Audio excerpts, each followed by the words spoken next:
Ola, bo día. Benvidos ao primeiro webinar do programa Gastronomía no Camiño impulsado por Turismo de Galicia. Antes de nada, gustaríame pedirvos disculpas polo cambio de datas que tivemos que facer, xa que en principio estaba previsto iniciar esta serie de webinars nas primeiras semanas de abril, pero non nos foi posible e tuvemos que facer aí un pequeno cambio. Espero que, a pesar do cambio, poida participar todo o mundo que tiña previsto. O programa Gastronomía do Camiño nace co obxectivo principal de ofrecerlle ás empresas de restauración de Galicia ferramentas e conceptos que lles permitan mellorar as súas praxes cara a unha transformación sustentable dos seus estabelecementos. A través destes webinars tentaremos reflexionar sobre novos valores e os valores máis demandados actualmente polos clientes e como adaptar esas novas demandas ao noso negocio, entre outras cousas. Hoxe iniciamos unha serie de 9 webinars, dous que se impartirán en abril e o resto que se farán entre maio e xuño. Intentaremos que sexan sempre os martes e os xoves en este horario, a ver se é posible. A información e a convocatoria destas e outras accións formativas as poderedes, como sempre, visualizar na web de Turismo de Galicia, na área de formación ao sector. Para a impartición deste webinar, hoxe contamos con Rocío García, de Slow Food Compostela. Rocío é licenciada en Ciencias Físicas, formada en Sustentabilidade na Oficina de Desenvolvemento Sostible da USC, traballou ao longo da súa carreira profesional en diversos proxectos relacionados co eido medioambiental. Rocío é secretaria da Asociación Slow Food, desde onde traballa en proxectos de desenvolvemento no sector primario e o canal Oreca. Durante estes últimos anos participou tamén como consultora no programa de Agricultura Familiar da FAO e como observadora para a ONU na COP25. Como sempre, recordarvos para a xente que participades nos webinars que utilizaremos o chat como método de comunicación coa relatora. Ten en conta que o chat non é a parte que pon preguntas e respuestas. Simplemente a parte de preguntas e respostas podes desactivalo e utilizaremos o chat, que é o que seguirá a relatora para contestar as vosas preguntas. Tamén decirvos que unha vez finalizado o webinar, nos vindeiros días vos daremos acceso á plataforma de teleformación de Turismo de Galicia, onde ubicaremos o material do webinar e un test de autoavaliación necesario para obter o certificado correspondente. En caso de dúbidas ou problemas de acceso, quedamos a vosa disposición na área de formación continua do Centro Superior de Hostelería de Galicia ou no correo formación.turismo@xunta.gal. Sen máis, cedo a palabra a Rocío. Moitas gracias e bos días. Rocío. Buenos días. Moitas gracias tamén a vos por organizar este tipo de iniciativas, porque sempre é de agradecer que por parte da Xunta e por parte de Turismo se queira poñer en valor precisamente o sector da sustentabilidade. Como dicía antes Marcos, eu traballo realmente en este sector desde fai xa moitos anos, levo xa moitos anos formada máis especificamente no sector de alimentación e para min, bueno, pues vai ser un auténtico placer dar esta charla. Cando me plantexaron como podíamos desenvolver a programación destas xornadas, que van ser 9, onde vamos a tratar de tocar todos os aspectos que podemos atopar na restauración e na sustentabilidade, plantexamos dividir estes sectores en formacións de hora e pouco, donde queremos que vos participedes e que vos preguntedes as dúbidas que teñades, agardamos poder respondelas todas. O que fixemos foi desenvolver un plan de 7 formacións, hoxe vai ser a primeira acerca de sustentabilidade e 2 máis centradas no escenario COVID, porque pensamos que tamén é unha parte que ten esa necesidade de formación e que moitas veces a día de hoxe temos tantas informacións contradictorias ou tantos cambios de normativas que nos parecía moi importante dar estas ferramentas para o bon manexo da recepción dos alimentos dentro desta pandemia e despois tamén no manexo propio da restauración do día a día desa actividade de restauración onde imos a recibir clientes que teñen que estar, por suposto, o máis seguros posible e nos como traballadores tamén. Entonces, como dicía, hoxe vai ser a primeira formación, vai ser unha formación moi xeral. A miña idea é que hoxe pois, levedes unha idea polo global de en que consiste a sustentabilidade aplicada a este sector como tal, e para cando pensei, non me deixa pasar, a ver, Sinto que vou sair un momentiño da presentación, a ver se así me deixa movela outra vez. Pero, como vos dicía, cando pensei en desenvolver esta programación, o que pensei foi en... Aquí estamos. Agora vedes a pantalla, sí? Alguén que me diga que sí? Vale. O que pensei, como vos dicía, era comenzar... Estupendo, gracias, Alba, porque me digas que sí. Se non, non sei exactamente que vedes vos desde arriba. A verdade é que traballar nestas condicións ás veces é bastante divertido. Como vos dicía, o que quería era facer unha viaxe precisamente polos obxectivos de desenvolvemento sostible, que imagino que moitos de vos xa sabedes que é exactamente. Esta imaxe corporativa dos obxectivos, por suposto, dos obxectivos é unha imaxe que a día de hoxe incluso xa comenzamos a ver nos telediarios, nos periódicos, en moitos sitios, porque por parte da Unión Europea xa se axendou precisamente estes obxectivos, xa se alinearon de feito moitas das súas políticas a tentar unificar esforzos para tratar de cumplilos. Polo tanto, este circuliño que vemos cos coloríns, que é unha representación de todas estas metas en conxunto, é algo que a día de hoxe na nosa comunicación oficial xa estamos intentando implementar. O que quero facer é facer un repaso de como nós, dende a restauración, desde as nosas entidades, desde as nosas empresas, aínda que pensemos que somos moi cativos, aínda que pensemos que ás veces somos un restaurante familiar que non podemos facer nada, ou que mellor somos unha empresa que nos vai costar moitísimo adaptarnos a este tipo de metodoloxías ou este tipo de filosofía, o que quero poñer en valor é que podemos facer nós para tratar de axudar a cumplilos, e como moitas veces xa estamos a facer moitas cousas que non lles damos ese valor, que non sabemos poñer en valor, vale? Entón, o que quero facer un repaso para isto. Por se alguén non o sabe, que imagino que sí, os Obxectivos de Desenvolvemento Sostible desenvolvense desde a ONU. Esta non é a primeira xenta, chamaselle a Xenta 2030, levamos creo que xa 5 axentas distintas e cada ano tratan de afinar e de definir moito máis, de maneira moito máis específica, cales son estas metodoloxías. Estes 17 obxectivos que temos, como podedes ver, van dende o fin da pobreza, a hambre cero, a saúde, a educación, a igualdade de xénero, e imos a ver como nós, desde as nosas entidades, podemos achegar a todos istos. E como vos dicía, a Unión Europea, creo que hai unha persoa que non escoita audio. Non sei se Marcos lle pode botar unha man. Pero como vos dicía, imos a recorrer por todos estes. A Unión Europea xa axendou estes obxectivos, e o Goberno español, tanto como a Xunta tamén, xa axendou este tipo de obxectivos. A maiores, os presupostos, por exemplo, para que os fagades unha idea, as legislacións actuais, a medida que se van actualizando, a medida que se van implementando, tamén están alineados con este tipo de obxectivos, ca fin de unificar este tipo de esforzos. O primeiro do que quero falar...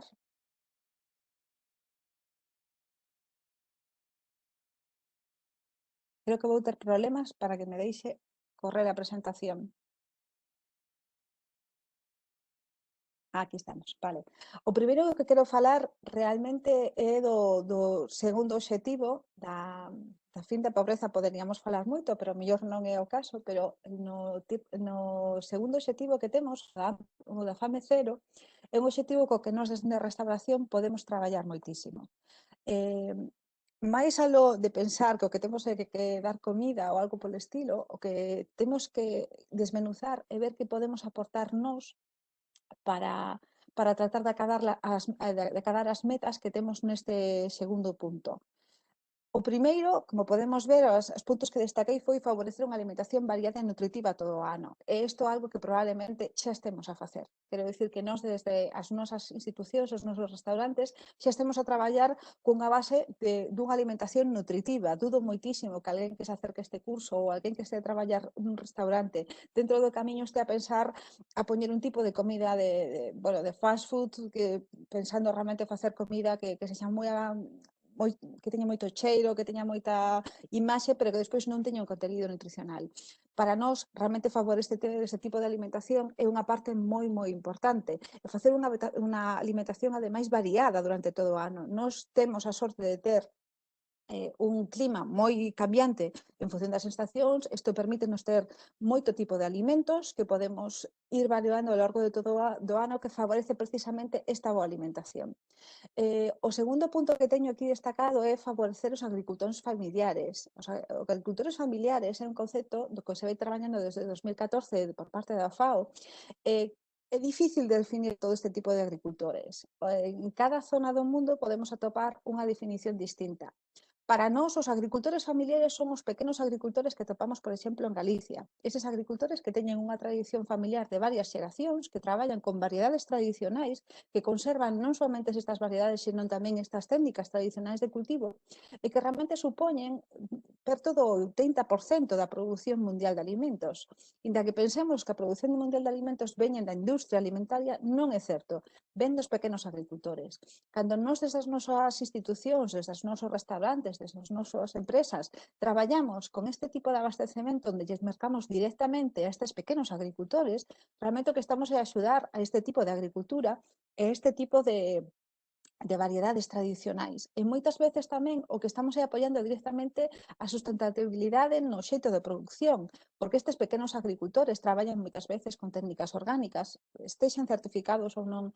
A agricultura ecológica teñen estas técnicas orgánicas, estas técnicas tradicionais que lles permiten facer unha produción de moita calidade, pero sen ter un dano moi grande no medio que lle rodea. Polo tanto, que nos escollamos estas boas praxis, que nos escollamos como abastecemento este tipo de produtores cercanos, favorece moitísimo ao medio ambiente e tamén a parte social que nos rodea. Seguindo na mesma liña, o seguinte punto que tiñamos era favorecer as producións sostibles. Ao longo destas formacións xa veremos o que se pode entender por unha produción sostible que non vai moito máis aló de que teña un certificado ecolóxico. Velar pola biodiversidade agroalimentaria, que é outra parte moi interesante que ademais en Galicia facémolo moi ben. Hai unha pregunta, se vos parece, acabo con esta, despois responda. Para velar pola biodiversidade agroalimentaria, o que precisamente o que temos que facer é isto, traballar con distintas variedades que temos ao noso redor, recoñecer que aquí temos unha variedade tremenda que se está a esmorecer precisamente porque non traballamos con ela. Cando acabamos tirando sempre de híbridos comerciais ou de variedades que veñen de outras partes, podemos ter o risco de que nos de que se extingan moitas variedades que temos aquí que conservan estes produtores familiares. A dúbida que me facían, se non a podo ver ben, era sobre que podemos facer cos papeles legais, é dicir, que a trazabilidade legal que temos para traballar con estes pequenos agricultores. Por favor, a persona que fixo a pregunta pode máis repetir?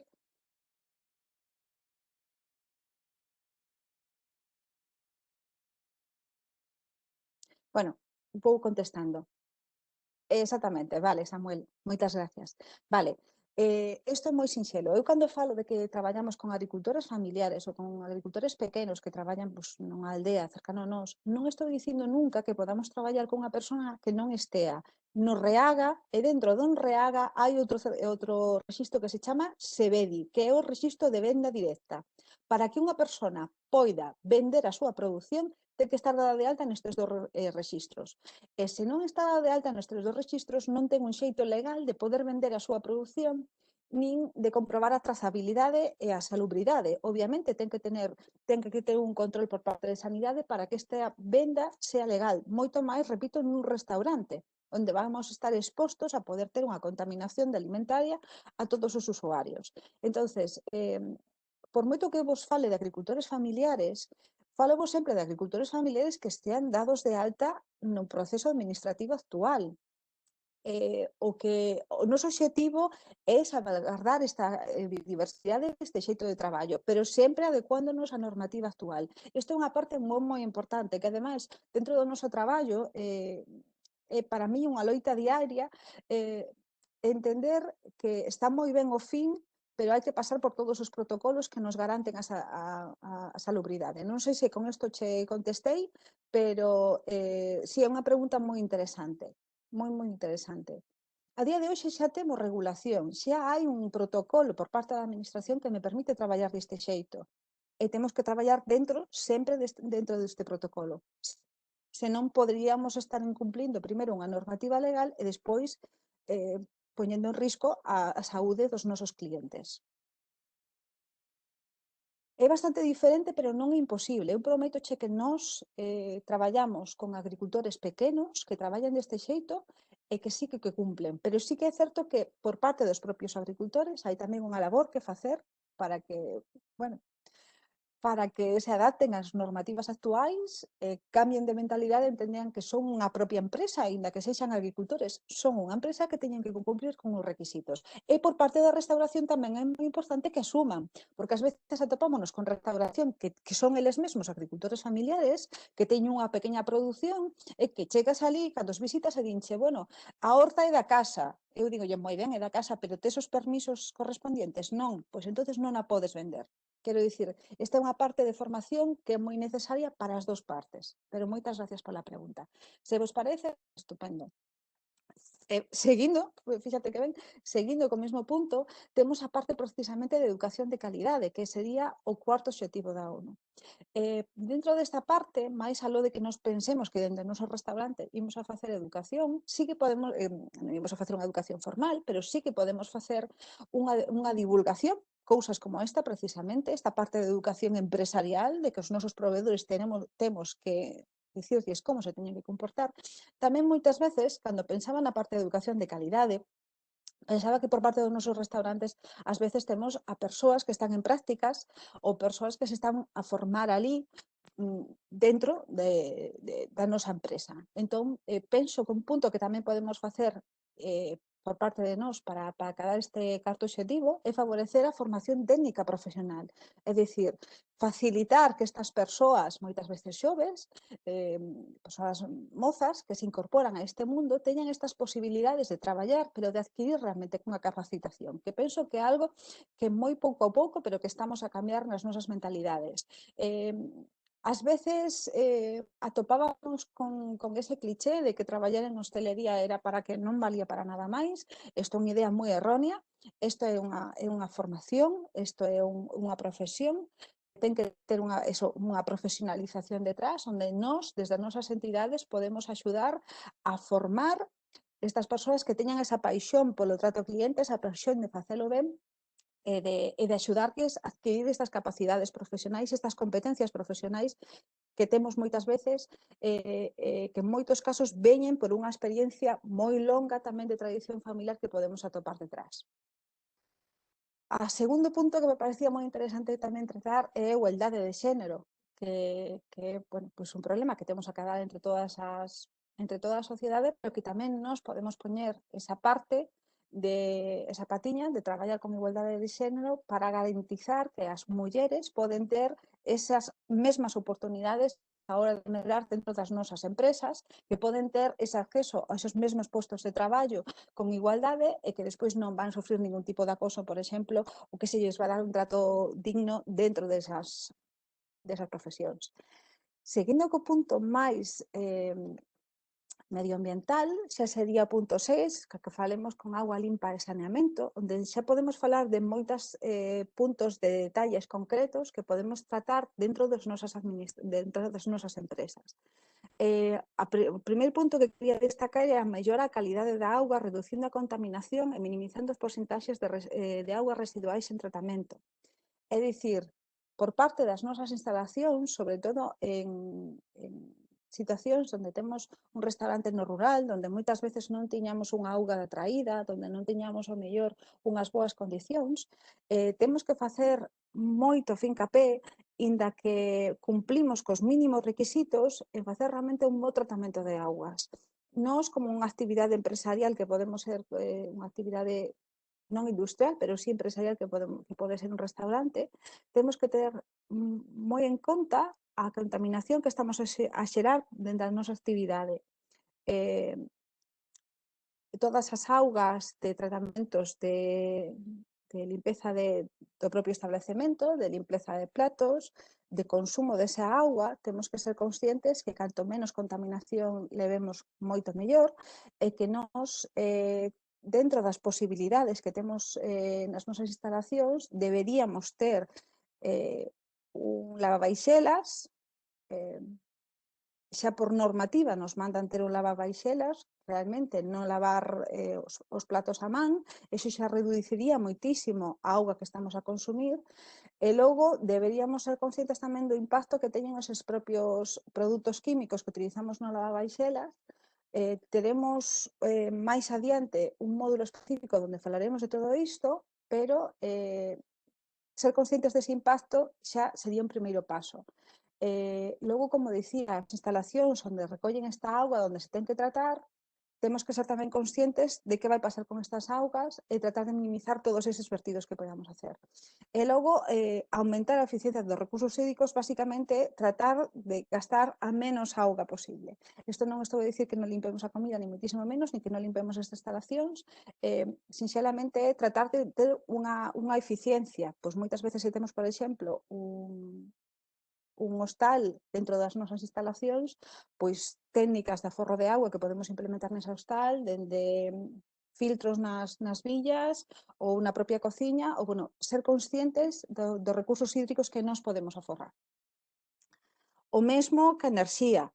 Nós podemos facer instalacións nas nosas cociñas, nas nosas empresas, que aforren este tipo de enerxía, ou directamente que fagamos unha instalación donde xeremos enerxía dun xeito renovable. Pois, por exemplo, poñer placas solares ou ter algún tipo de acumulador de enerxía solar térmica. A hora de contratar, podemos contratar unha empresa que nos suministre unha enerxía renovable e podemos tratar deste xeito de ir reducindo a nosa pegada de carbono.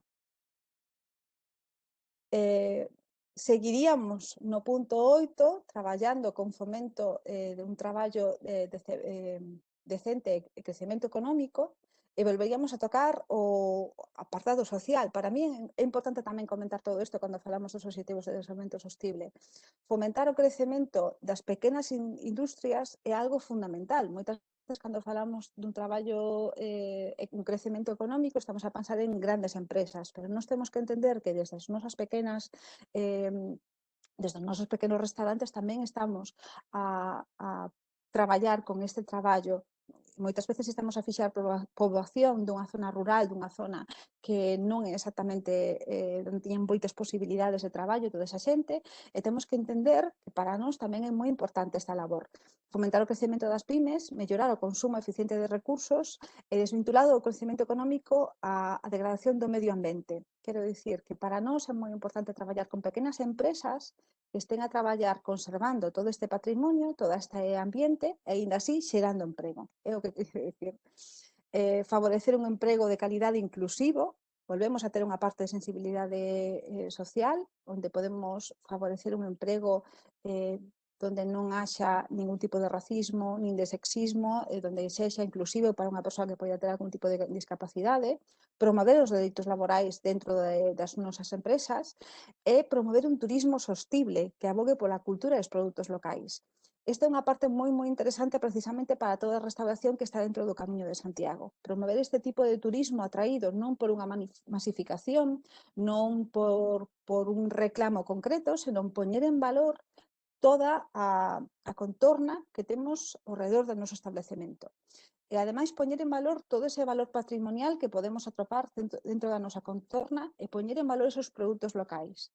Todo eso van favorecer moitísimo ese tipo de turismo sostible.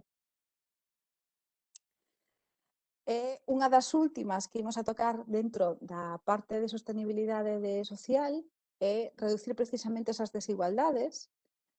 Como dicía antes, dentro das nosas empresas podemos traballar potenciando a inclusión social e rexeitando todo tipo de discriminación, ben sea por sexo, idade, discapacidade, raza ou etnia, ou outra condición. E chegamos xa á parte máis ambiental, puramente, como serían o punto 11, a xeración de cidades e comunidades sostibles. É unha das partes onde nós podemos chegar máis, precisamente seguindo o fío do punto 8, podemos protexer e salvagardar o patrimonio cultural e natural que temos no mundo. Nos nosa contorna podemos atopar seguro que moitísimas variedades tradicionais e moitísimas receitas tradicionais das que nós moitas veces non lle damos ese valor, porque asociámoslo como algo casi como que se facía na casa, por dicirlo de algún xeito. Entonces, cando nós podemos tratar de conservar este patrimonio introducindo pois nas cartas, por exemplo, nos nosos menús, estamos a traballar con estas receitas, estamos a poñer en valor todo este patrimonio, explicamos a xente os nosos comensais cando veñen que esta é unha parte cultural propia, ou seguimos, por exemplo, calendarios de receitas como se facían antes, o que estamos é a axudar precisamente a salvaguardar todo este patrimonio. E ademais hai un patrimonio material e inmaterial. Podemos ter un patrimonio material cando estamos a traballar con estas receitas ou con estas sementes, pero ademais tamén estamos a axudar a conservar todas esas técnicas tradicionais que habían ao redor deste cultivo. Isto é unha parte moi importante. Outro punto que quero poñer en valor cando falamos de comunidades e cidades sostibles é a importancia que ten moitas veces cando estamos a traballar nun restaurante ou nunha casa rural nas aforas, a importancia que teñen para a cohesión entre o mundo rural e o mundo urbano, estas zonas periurbanas.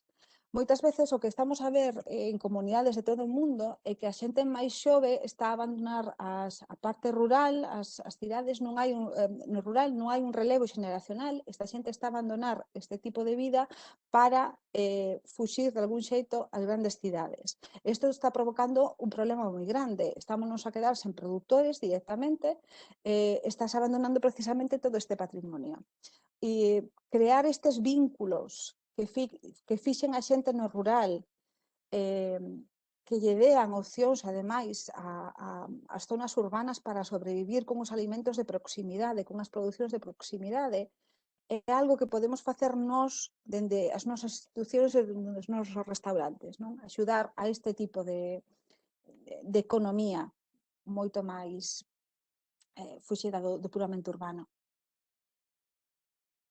E seguimos cas producións e consumos responsables. É algo do que levamos falando xa todo este rato. Lograr unha xestión sostible e un uso eficiente dos recursos naturais é algo que nós podemos traballar, é algo que nós temos que cambiar o chip agora, sobre todo dos aprovisionamentos. Non falo de aprovisionamentos só de comida, temos moitísimos máis materiais que nós podemos consumir nos nosos restaurantes que terían que ter este matiz, esta filosofía de sustentables cando nos os adquirimos. Esta xestión sostible dos medios pasa moitas veces por consumir do que temos do redor, poñelo en valor e consumir o máis cercano posible. O segundo punto que teríamos que traballar é a reducir polo menos a metade os desperdicios alimentarios. Isto pasa outra vez por moitas veces o xeito co que nos traballamos dentro da restauración. Penso que non haberá ningún restaurante que directamente queira ter desperdicios alimentarios. Todos temos técnicas de desperdicios alimentarios implementados nas nosas cociñas. Non digo nada se digo que as croquetas moitas veces facíanse obviamente co restos dos produtos que nos vendían antes. Trataremos este punto máis especificamente noutra sesión que se vai dar ao longo destas xornadas, pero o tema dos desperdicios alimentarios é moi importante. Temos que pensar que non é só o gasto que nos estamos ocasionando cando desperdiciamos un alimento e que estamos a xerar moitísima contaminación con este desperdicio. Polo tanto, ter técnicas que nos permitan un bo abastecimento, unha boa mesura, que nos permitan, se este desperdicio xa non pode ser para outra cousa, ter unha técnica que lle podamos dar unha segunda vida, é algo moi importante. O seguinte punto que vamos a tratar é lograr unha xestión económicamente racional dos produtos de síntesis química, é dicir, nós, sobre todo a hora de limpar, por exemplo, podemos ter uns produtos que sexan o menos invasivos posibles e que realmente non xeren unha contaminación moito máis elevada. A maiores, nós, cando consumimos algún produto, cando nos abastecemos de un alimento, podemos elixir os produtos que teñan un menor tratamento de síntesis química xa dentro da súa produción. Podemos implementar todo este tipo de de filosofía á hora de mercar. E, por último, reducir a xeración de refugallos. Sobre todo, este é un punto que tamén imos a tratar máis especificamente noutra sesión, vai ser o tema dos plásticos dun só uso. Xa temos unha legislación por parte da Unión Europea que nos está a reducir a posibilidade de mercar plásticos dun só uso. Nós dentro da restauración, sobre todo co tema das obras ou co tema dese takeaway, estamos a xerar moitísimos refugallos deste tipo e temos que ter este matiz máis ou menos ben visto para tentar reducir os residuos que estamos a xerar. Non sei se todo agora alguén ten algunha dúbida ou comentario.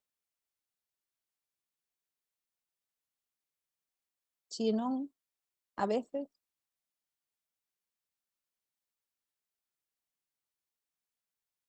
Estaría ben se me dades un feedback un pouco de como vamos, ou alguén que di, non sei, que quere dicir o que queira, ou que non teño nin idea, ou que non teño razón.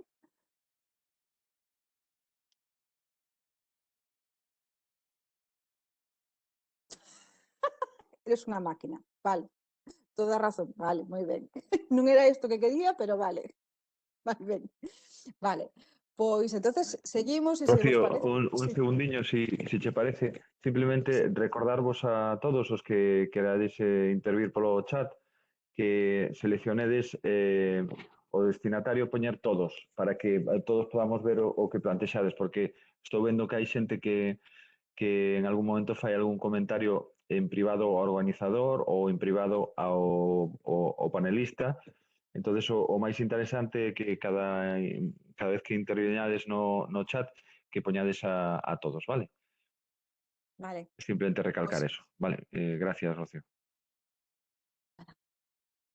vale, pois estupendo. Pois entonces seguimos cos puntos e se vos parece ao final podemos facer máis, pois algo máis interactivo que non sexa verme a min ler unha diapositiva e podemos comentar pois o que vexamos, os problemas que temos a implementar todo isto ou as metodoloxías que xa estamos a levar a cabo. O punto número 13, co que queremos falar da acción polo clima, é precisamente poñer en valor todas estas boas praxis que estamos a facer. É dicir, mellorar a educación, a sensibilidade e a capacidade humana de institución pola mitigación do cambio climático. Co que me refiro é que nós, precisamente, poñendo en valor as boas praxis que xa teño implementado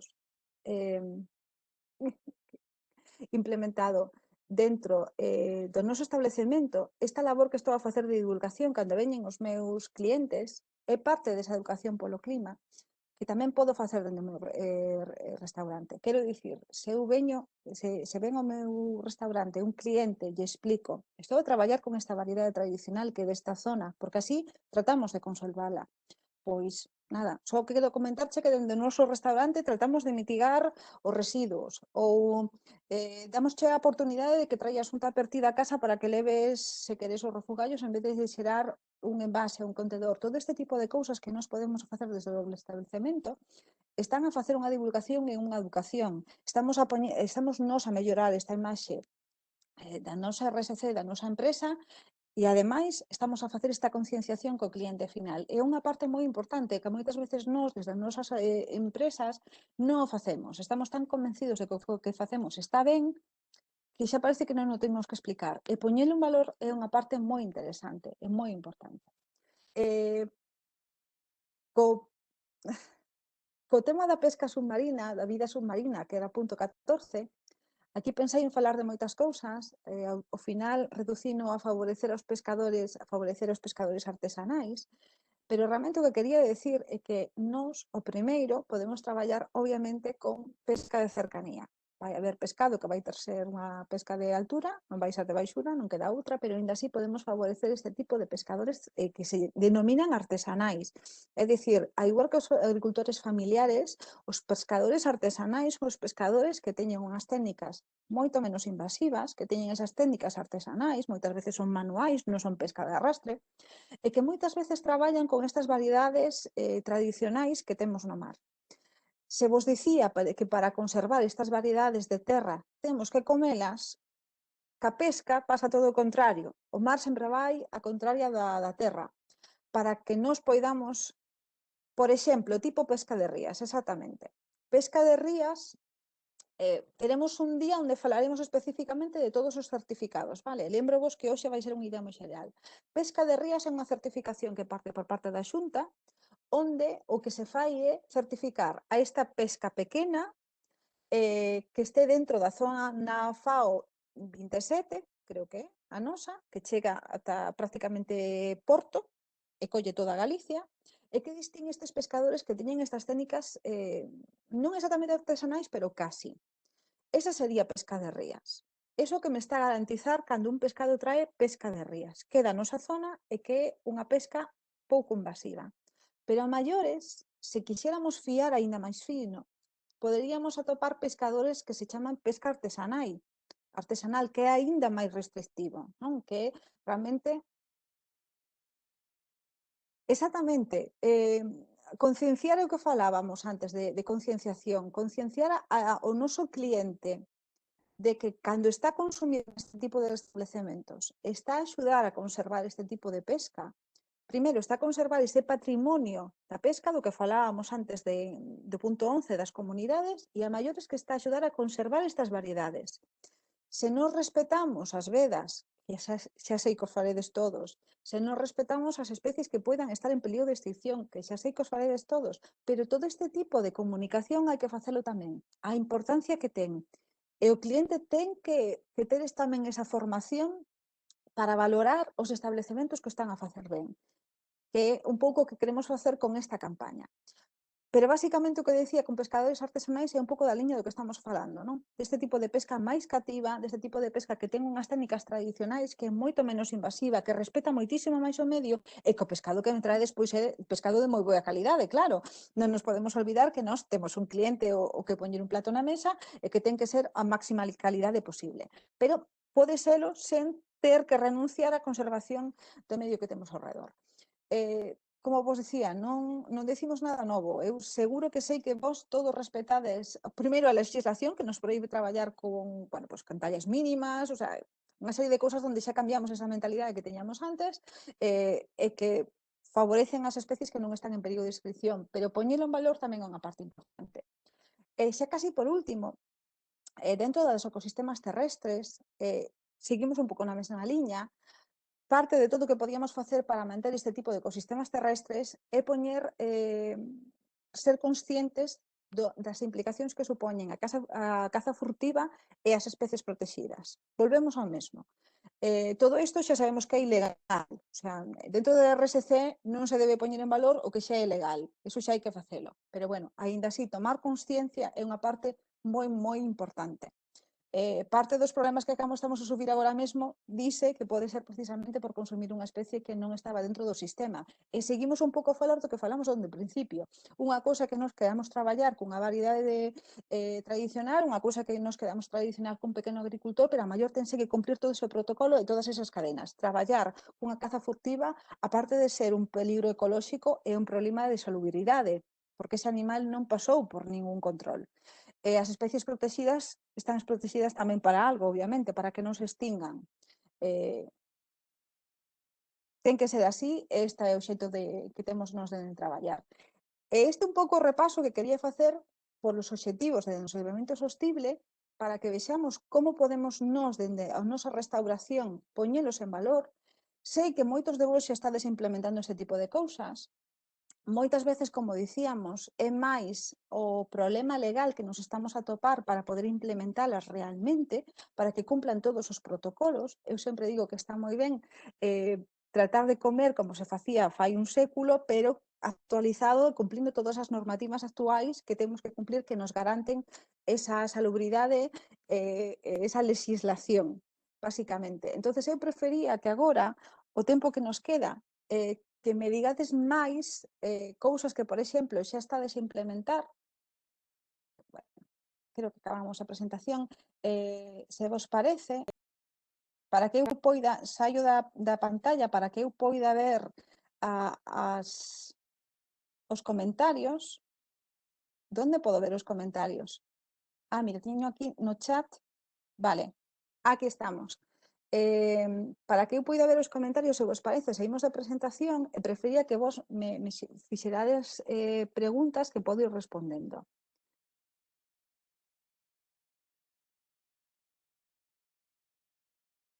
Vale, teño unha pregunta de Celia que me parece moi interesante. Como consideramos variedades tradicionais se a pataca ou kiwi son xa típicos de aquí pero non autóctonos? Que criterios se pode utilizar? Esta é unha moi boa pregunta. Efectivamente, a patata ou kiwi ou, por exemplo, o aguacate, que tamén se está a cultivar en Galicia, non son autóctonos, pero casi en algúns casos se pode considerar tradicional. Bueno, primeiro o protocolo xa está establecido. Nós en Galicia temos 2 bancos de xermoplasma. Bancos de xermoplasma refírame a institucións que realmente gardan este tipo de semillas de todas as variedades que se cultivan aquí, e a día de hoxe a pataca, aínda que veu de América, non é autóctono, pero sí se pode considerar tradicional porque levamos 5 siglos a traballar con ela. Cando falamos de variedades tradicionais, moitas veces o que se refiren son variedades, son mutacións entre desas sementes que se deron nesta zona. Entonces, nós podemos atopar variedades de pataca, por exemplo, como a pataca fina de Carballo, que soamente se deu nesta zona, conservouse na zona de Carballo, pero traballábase en Galicia. Entonces, por eso nós, cando falamos de variedades tradicionales, referímonos a eso. Ou, por exemplo, con animais, temos moitas razas de animais que son de variedades concretas que tamén somente se deron aquí. Foron animales que se foron criando aquí e por as diferencias de temperatura xeográficas de localización foron mutando ata convertirse en algo distinto. Como che dicía, as variedades que podemos atopar en Galicia son moitísimas, para que te fagas unha idea, soamente de millo podemos atopar 500 variedades concretas que están catalogadas nun banco de xermoplasma, pero o problema que imos a ter cando traballamos cas variedades tradicionais en vegetal é que, aínda que temos 500 catalogadas, hai moi pouquiñas que teñen o que se chama un rexistro no Rexistro Nacional de Variedades Sementes e Plantas de Vivero. Non sei se a vos sona o que é este tipo de rexistro. Si, non? Alguén lle sona o Rexistro Nacional? Non. Vale. Pois este rexistro é un rexistro obrigatorio que ten que cumplir unha variedade, unha semente para que se poida vender tanto semente como froito. É dicir, se eu teño na miña aldea unha variedade tradicional e a quero reproducir e vender, teño que rexistrar a miña variedade no Rexistro Nacional. Se non, estaría a cometer unha legalidade. Hai algúns resquicios legais que me permiten facer iso, pero en principio, cando quero vender unha produción relativamente grande, cando xa ten un volumen, temos que pasar por este rexistro. Cal é o problema? Que de todas as variedades que temos en Galicia, e é un problema que temos en toda Europa, soamente se poden comercializar de 500, se poden comercializar 5 ou 6, porque son as únicas que teñen un rexistro no Ministerio. Entonces, isto é un primeiro escollo. Nós temos un catálogo de variedades registradas enormes, pero comerciais temos moi pouquiño. E, de feito, é parte do traballo que estamos a intentar facer por parte das institucións, asociacións como as nosas, universidades e bancos de xermoplasma para que este patrimonio vegetal non se perda e nós o podamos utilizar. Cal é o problema? Que se eu quero traballar con produtor da miña zona que traballe cunha variedade concreta que está dado de alta no Reaga, no Sebedi, que me podería vender legalmente, o seguinte escollo que podo ter é que me queira vender unha variedade que non teño rexistro, porque entonces nós, como restauración, podemos ter un problema. Se é unha cantidade moi pequena, non imos ter un problema como tal, porque nos poñamos un plato dun tomate que non ten unha variedade, que sexa unha variedade do agricultor familiar, non imos ter un problema. Pero se nos mañá quixéramos facer, por exemplo, unha industria envasadora de salsas de tomate, se esta salsa de tomate vende un tomate que non ten rexistro, pode ser un problema legal. Este é un dos primeiros escollos. Iso por parte do vegetal. Por parte do animal, todas as variedades, as razas propias que nos atopamos, xa están registrados noutro rexistro por parte do Ministerio en Madrid e a maiores por parte da Xunta, xa ten unha propia catalogación de variedades tradicionais. Por exemplo, no BOAGA, que é a Federación de Asociacións de Variedades Tradicionais, están recollidas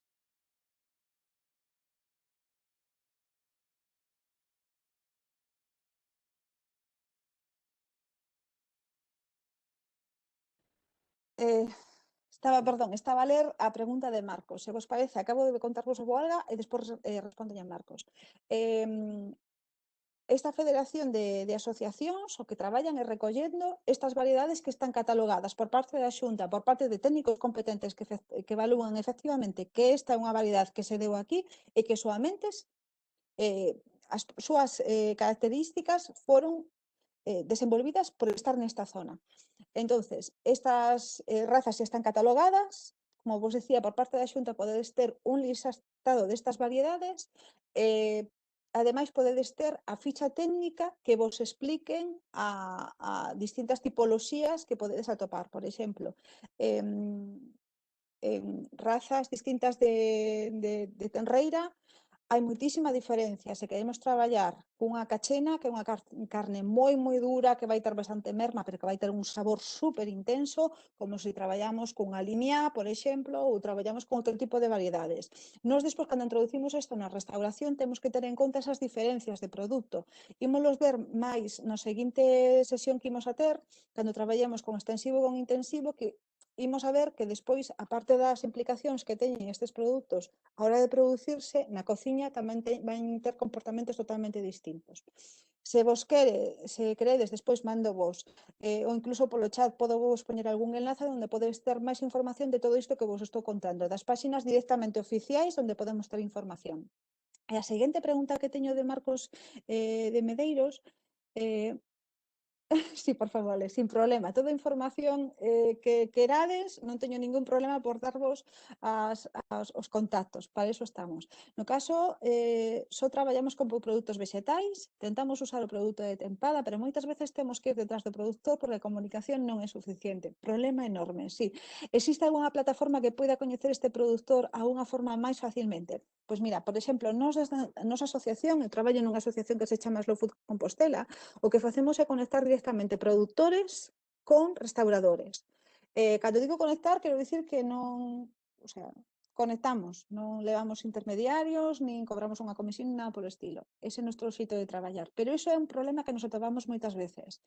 O problema que temos é que o produtor vai por un lado e o restaurador vai polo outro. Por exemplo, co caso dos volumes, por exemplo.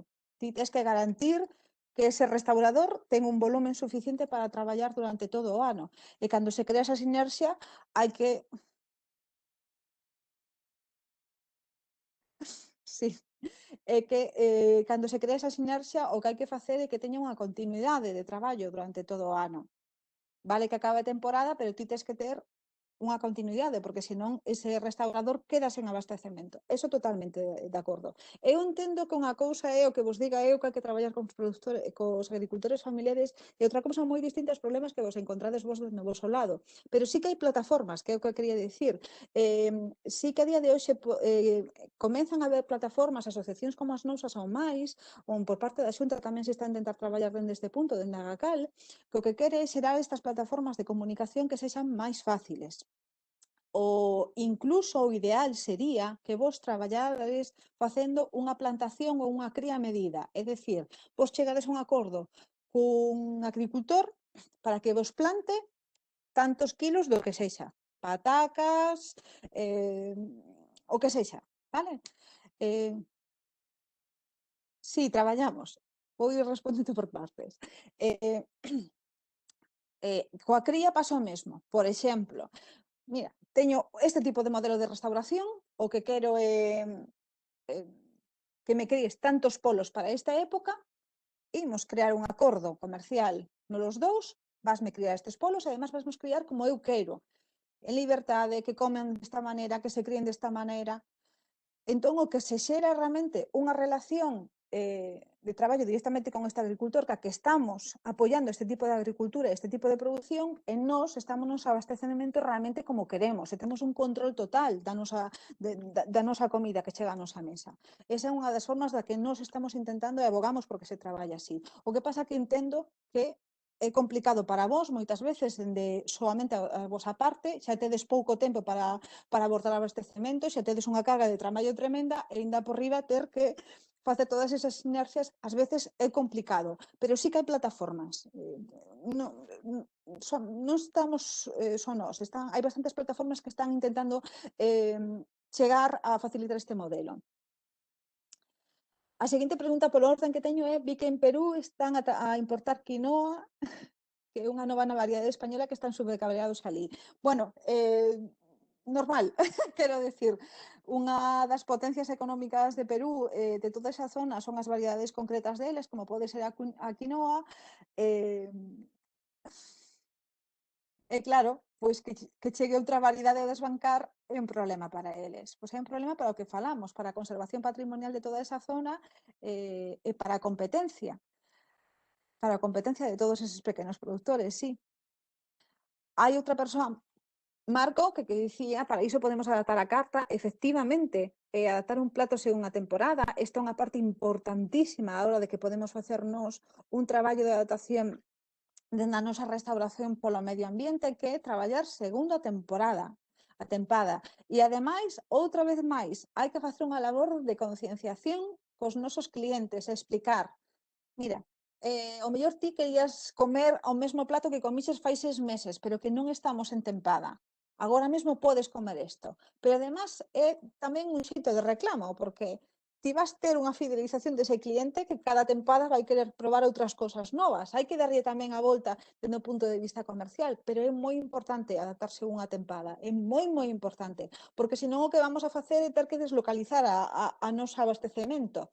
Nos en Galicia temos unhas tempadas climáticas moi estrictas e aquí non se dá o mesmo no brao que no inverno.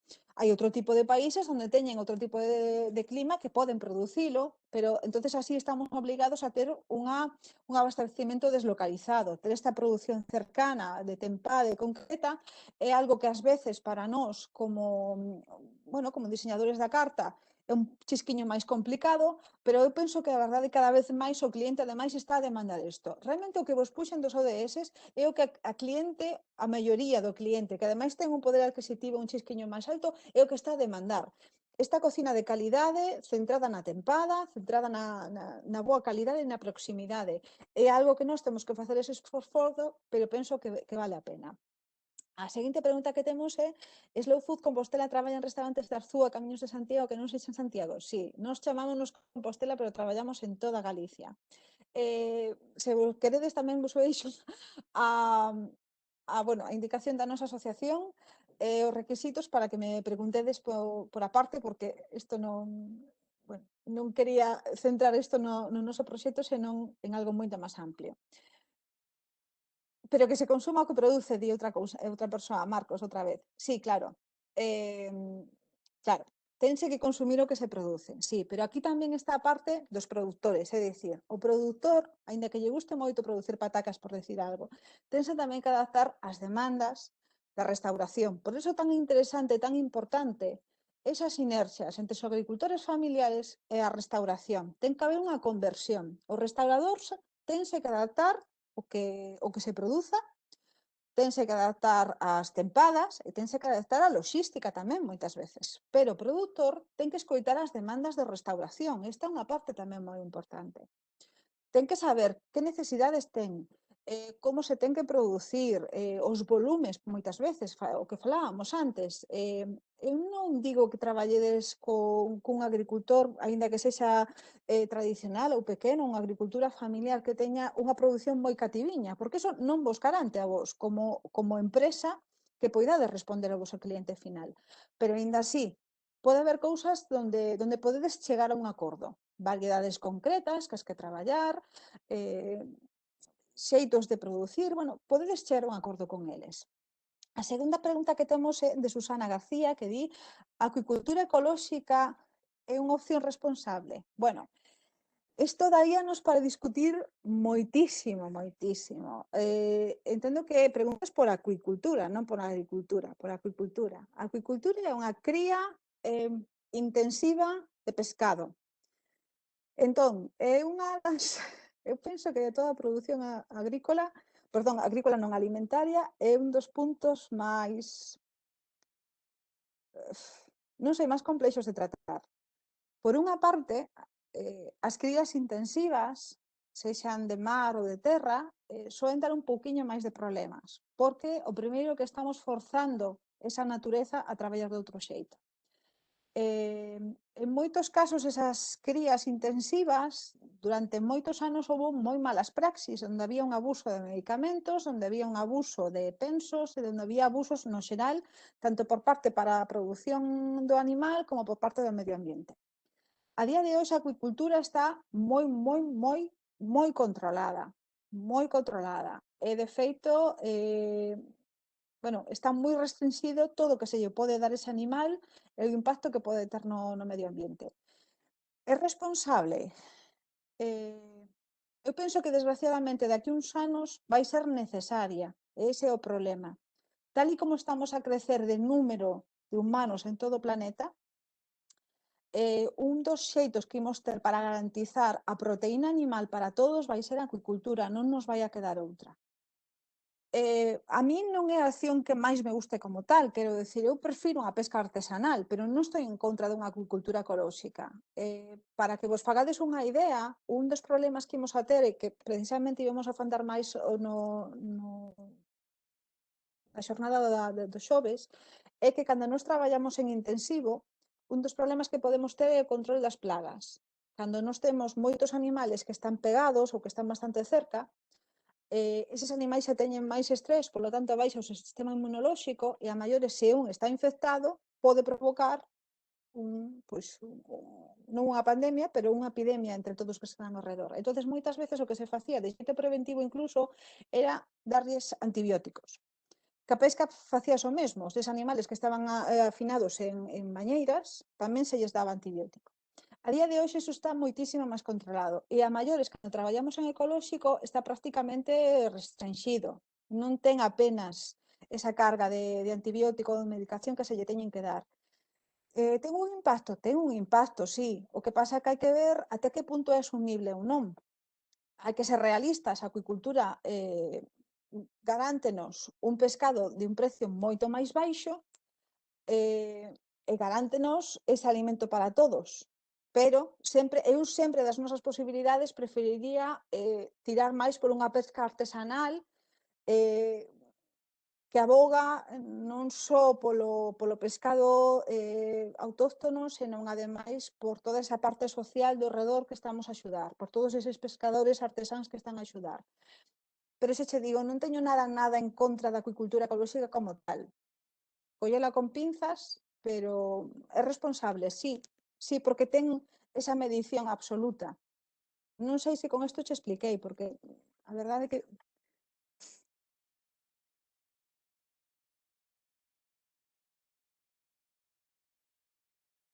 Vale. É que é un tema moi complicado de explicar. O tema da acuicultura é moi complicado. Para que te fagas unha idea, por parte da legislación da Unión Europea non se contempla a acuicultura. A acuicultura, neste caso,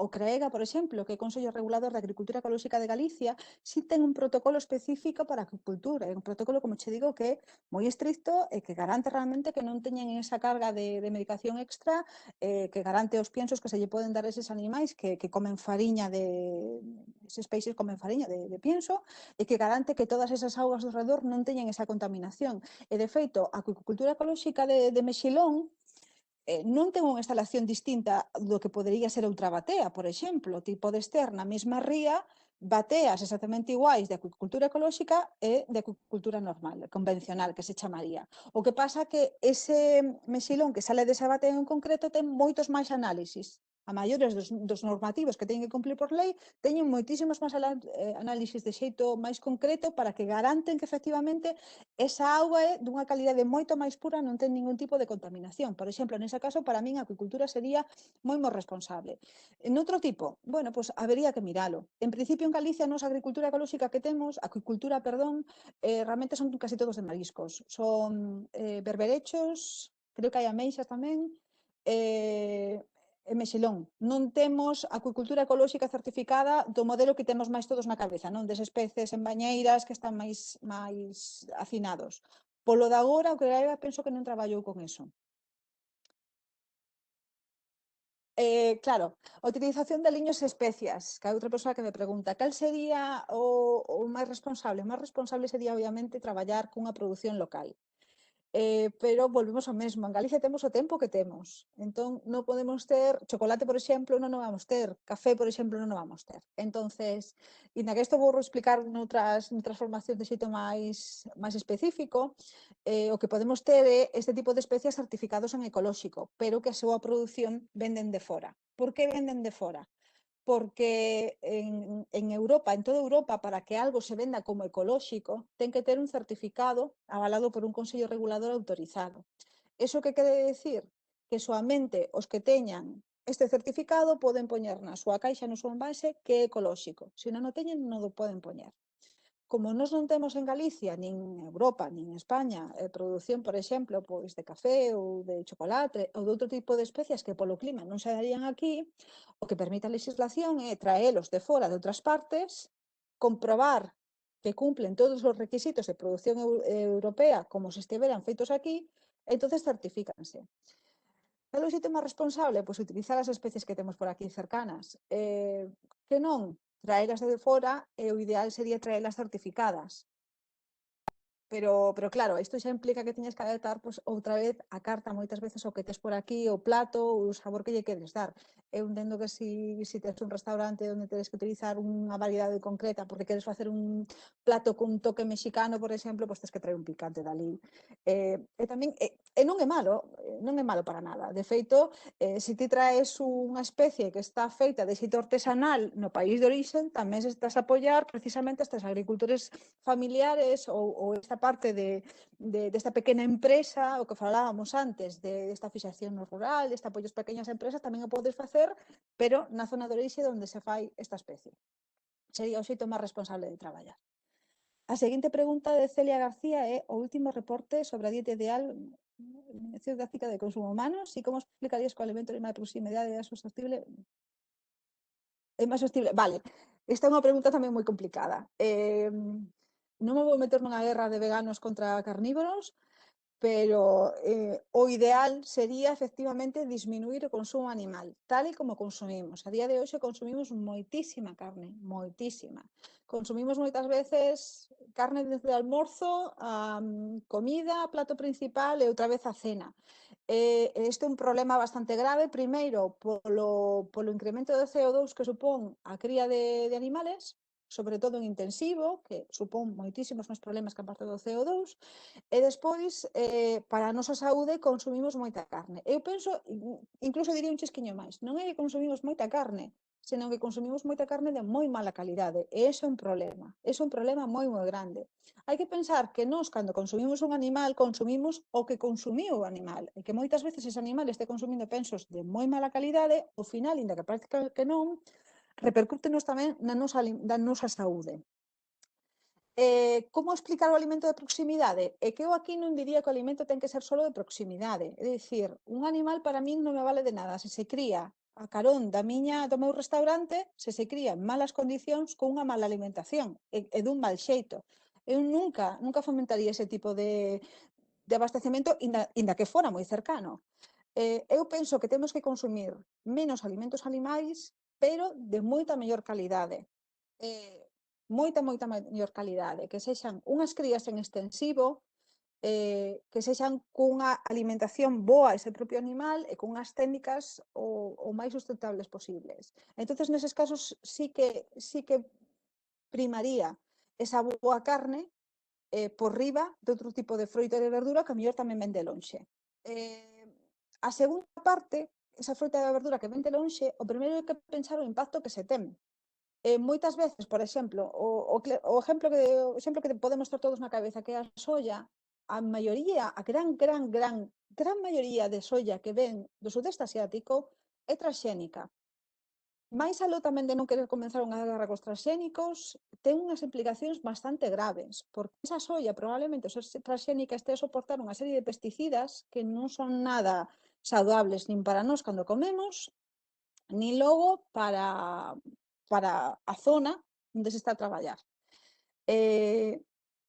A maiores hai que pensar no transporte, nas implicacións do transporte que estamos a facer cando traemos esa froita e esa verdura de tan lonxe, que son tremendas, contaminamos moitísimo, moitísimo. Temos que pensar que hai produtos que teñen que ser transportados nunha cámara de frío. Imaginade o que ten que consumir eses camións, eses contenedores de barcos ou de trens, ou no que sexa, para que podan chegar ata aquí. Entón, para min non é facer unha guerra entre o vegetal e o animal, é consumir animal dun xeito razonable, consumir animal dun xeito en extensivo, baixar a cantidade, pero non facer esa guerra, porque non porque sexa verdura vai ser máis sano necesariamente, se está producido de xeito, xa vos digo, deslocalizado, pode ser tamén un problema incluso para a saúde. Eh, Algo que quero aclarar é que cando un alimento entra dentro da Unión Europea ten que ter uns controis, inda que sexan producidos desde fora. Pero, obviamente, os controis non van ser tan exhaustivos como se producen aquí. Cando vos digo que a gran maioría da soia que ven para aquí é transxénica, moitas veces non acaba solo na alimentación humana, acaba na alimentación de pensos e de alimento para os animais. Esa é a eh, gran entrada que se fai. E dentro da Unión Europea están restringidos, soamente se poden traballar con 8 transxénicos que veñan de fora. En España soamente está máis restringida, soamente se pode traballar, se pode cultivar unha única variedade de millo transxénico, se pode importar outra variedade de millo transxénico e podes importar unha variedade de soia, pero como vos digo, case sempre acaba en alimentación animal. Aínda así, eh, ten unhas implicaciones. Cando ven a verdura dende fora de tan lonxe, para min ten unhas implicacións. E a froita o mesmo. A froita ten que madurar onde ten que madurar, que na árbore. Eh, non vai ser un alimento de calidade que madure nunha cámara durante meses. Eso non podemos pensar nunca que vai ser máis sano que un animal que está producido aquí ao carón.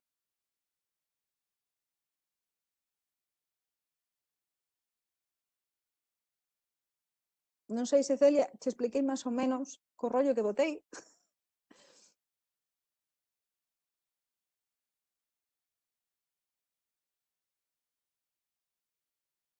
Eh, sí, cada vez hai máis tecnoloxías que nos permiten analizar os alimentos que chegan. Ademais, a Unión Europea ten un dos APPCC máis estrictos do mundo en canto á reglamentación alimentaria. Eso é certo. Pero, aínda así, é un problema, porque cando nos mercamos algo que está producido de fora da Unión Europea, hai que pensar que eles teñen moitas veces unhas legislacións moito máis laxas en canto aos pesticidas que poden empregar, en canto aos insumos polo xeral que poden empregar. Entonces, eses alimentos nunca van ter a mesma calidade que se estiveran producidos nunha zona onde teñen moito máis reglamentos. Entonces, para min xa non é tanto problema de que sexa transxénico ou non, porque ademais hai varios tipos de transxénicos. Hai transxénicos que soportan, por exemplo, maiores pesticidas, ou hai transxénicos que directamente están mutados para que non teñan plagas. Hai varios tipos de transxénicos. Para min o problema é esa falta de legislación que rija, que controle todos eses insumos de síntese química que poden estar acumulando eses alimentos cando chegan a nós. Por iso, a parte de produción local, a parte de que non xeran esa contaminación cando se transportan, tens un maior control. Te imagina que tes un restaurante que directamente traballas cun agricultor ou cun candeiro de cercanía e que ti vas visitar esa horta ou vas visitar eses animais. Ti como restaurador vas ter un control absoluto do plato que pos diante dun cliente, porque podes garantir como está feito, podes garantir o que lle estás poñendo diante. Esa para min é a parte de poñer en valor o produto de proximidade. Ti tes esa garantía absoluta, máis a loxa da normativa. Estálo a ver, estás a controlar, estás pedindo a ese agricultor que faga as cousas como ti queres. Eso é unha ferramenta moi, moi, moi potente.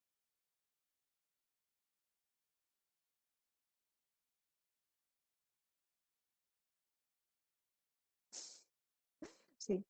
Tedes algunha dúbida máis ou algún comentario máis, algún problema, por exemplo, algo que, pois como dicíamos antes, que traballar con agricultores familiares está moi ben, pero que logo atopades problemas a hora de traballar con eles?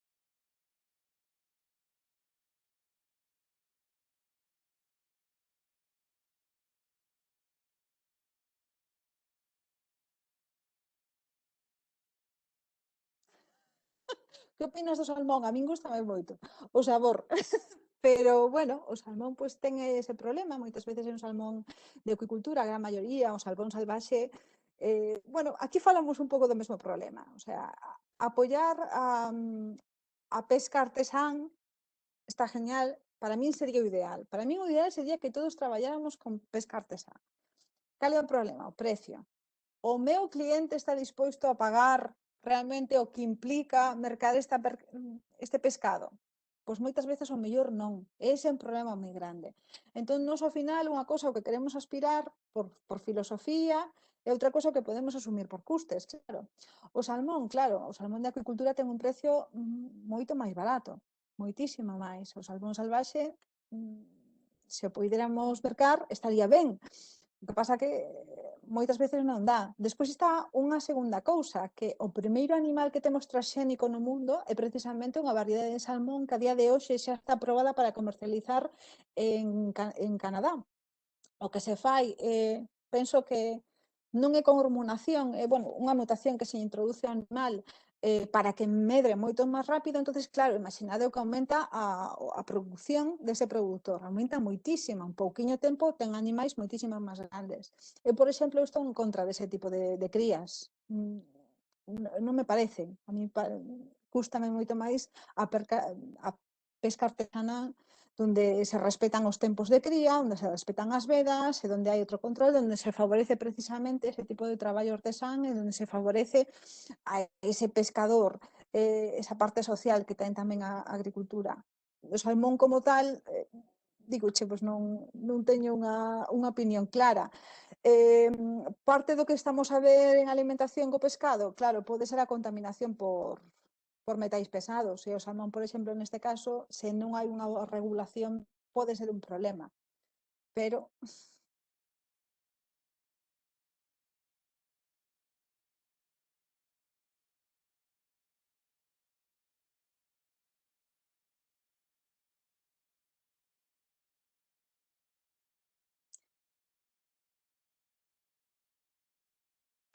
cantos de vos traballades directamente con produtores?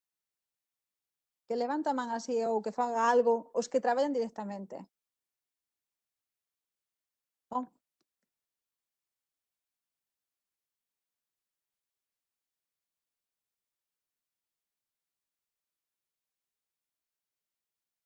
Alba creo que Alba Enríquez di que se producen frecuentes cortes. Non sei se lle pasa a alguén máis.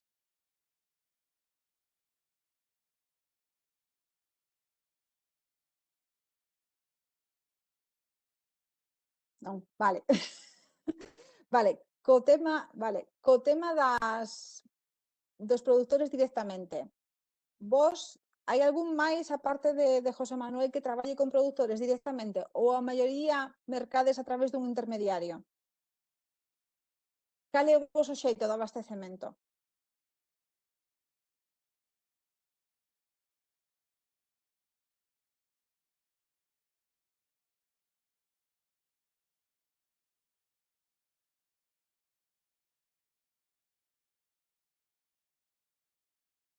Estamos o chisco calados.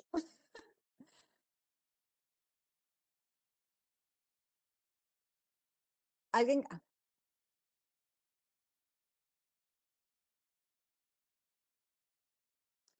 o tema das mermas, aquí hai un comentario de Marcos que di, existe tamén a falta de información pola nosa parte, que todo ten moita química a hora de cociñar e a merma con intermediarios, Óscar, vale. A merma é moito máis grande e acabamos perdendo o produto. O tema das mermas é un tema moi complicado. A merma moitas veces non ven polo tema da química, senón o xeito de produción. Por exemplo, en carnes, hai carnes que teñen moita grasa veteada e que despois, cando poñemos, por exemplo, unha plancha ou no forno, vanse perder toda esa carne e imos ter bastante merma. Pero ao mellor temos que pensar que esa carne que nos queda é de moita máis calidade da que poidan ser outro tipo de producións. Co tema da produción de horta volve a ser o mesmo, claro. Nós cando traballamos cunha horta que ten moitos insumos químicos e que está a favorecer que medre moi gordo, si é certo que non vai ter a mesma calidade que unha produción, por exemplo, en ecolóxico, que vais a respetar moito máis ese crecemento, pero despois ten un produto que ten un sabor cun cheiro que responde de outro xeito. Eso é certo. Eso é certo. Es que as técnicas de produción condicionan moitísimo despois como o produto final. Por iso vos fago tanto finpé en que creedes redes directamente, redes de confianza cos produtores, porque vai vos producir exactamente o que vos queredes e do xeito que vos queredes. Éstame dicir, claro, o sea, como estades a comentar por aquí, é que a maioría, algún traballa con produtor directamente, outro con intermediarios ou con produtor local. Sí, moitas veces ese é un dos problemas que temos, o achegar esas sinerxias a eses produtores que poidan responder das vosas necesidades e que se xeren ese tipo de interaccións.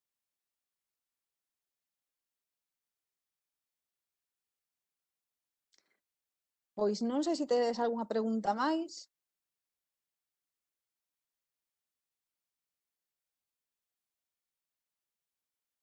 Como vos dixen, esta primeira xornada foi moi por riba, unha idea moi xeral de todo o que quería tocar, pero a medida que imos avanzar nas seguintes xornadas, imos a tratar temas moito máis específicos.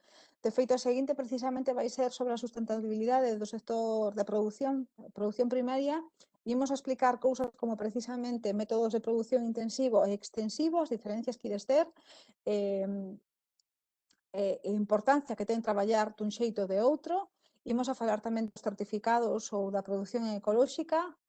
Outra xornada vai ser especificamente de certificados, dúas xornadas, perdón, de certificados, onde imos a falar dos certificados públicos estandarizados, como poden ser DOPS, IGPs e produtos ecolóxicos. Imos a falar, vou tratar de resolver todas as vosas dúbidas acerca de que é unha produción ecolóxica e que non. E despois, outro día, ímolo deixar para certificados como, por exemplo, do que falamos antes, de pesca de rías, de pesca artesanal, eh, bueno, pesca xa vai ser un apartado especial e propio porque ten un sistema de certificación distinto o de terra, pero tamén quería tocar outros tipos de certificacións como poden ser produto vegano ou como poden ser produto, bueno, outro tipo de certificacións, non sei, leite de pastoreo, outro tipo de certificacións que non entran nin ecolóxico, nin en DOP, nin en IGP, pero que tamén ides a topar nos produtos que ides a mercar. Eh, Xa vos digo, ao longo destas xornadas, que van ser 9, imos a tratar dende a eficiencia enerxética ou a reducción de contaminación. Vale, bueno, imos a facer un percorrido por as necesidades que nós pensamos que podedes ter vos de formación e de información para ter unha praxis máis sustentable dentro dos vosos restaurantes. Hai alguén que nos di que está inscrito para o día 22. Hai máis webinars, aínda non se publicaron. Se estades atentos á páxina de turismo, penso que se van ir publicando todas as formacións co tema que se vai tocar en cada unha. Vou vos deixar, non sei que ferramenta podo ter para deixarvos a información das páxinas que vos dixen antes de referencia, onde podedes buscar a información das variedades, por exemplo, que temos en Galicia, ou das razas distintas. Non sei... Rocío, Sí, perdona que che interrumpa. Si queres toda a información que dixestes que lle ibas a sí. pasar, a incorporas na presentación, Vale, pois eh, estupendo. cando lla facilitemos a todos, pois queda aí registrada Queda aí. e xa está. Vale, Estupendo, pois entonces en canto ao que di Samuel, sí que é certo que solamente temos publicado estes dous, o webinar de hoxe e o do é dos xoves de xoves. pasado mañán. Entón, durante esta semana iremos incorporando máis datas dos webinars que estamos anunciando, pasa que ainda non están colgados, pero esta semana colgaremos os outros dous que veñen para a semana seguinte, e así iremos sucesivamente incorporando datas. Vale? Exactamente, pois esa é a idea. Moi ben. Moi ben. Pois nada, nós, como vos dicía, cando fixemos a programación, fixémola pensando na información que vos podía ser de utilidade para implementar nas vosos restaurantes. Ou se xa tedes implementada para saber poñela en valor, saber comunicar ao voso cliente final por que estades facendo así as cousas, en que pode axudar, e cal é esa importancia. Iránse colgando as programacións, e nada, como dicíamos, todas as páxinas de referencia que penso que vos poden ser interesantes dende esta primeira xornada, pois poñerei na programación e será enviada. E nada máis, non sei si De nada, Alba. Se tedes algunha pregunta máis in extremis, porque senón penso que xa temos que ir rematando, porque levamos xa hora e 20, e o mellor querenos eh, decir algo máis. Se non tedes ninguna pregunta máis, pois nada, o que vos decía, mando vos información.